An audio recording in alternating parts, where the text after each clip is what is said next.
ভালোবাসা দিবসের আবহে ব্যক্তিজীবনের প্রশ্নে সরব হলেন শবনম বুবলী। শাকিব খানের সঙ্গে সম্পর্ক নিয়ে দীর্ঘদিনের জল্পনার অবসান ঘটিয়ে স্পষ্ট জানালেন তাদের আনুষ্ঠানিক বিচ্ছেদ হয়নি, তাই নতুন করে বিয়ের প্রশ্নও ওঠে না। সম্প্রতি এক সাক্ষাৎকারে নিজের ব্যক্তিজীবন নিয়ে খোলামেলা কথা বলেন শবনম বুবলী।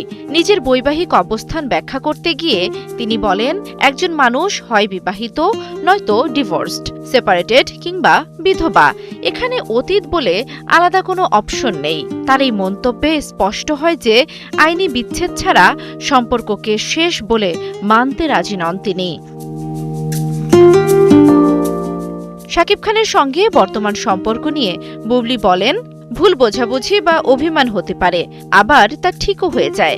সম্পর্কের টানাপোড়েনকে স্বাভাবিক বলেই দেখছেন তিনি।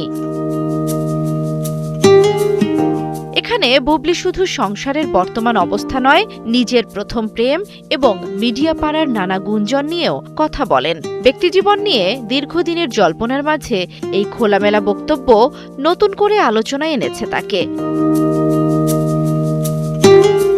জান্নাতুল দোলনা, ৭১।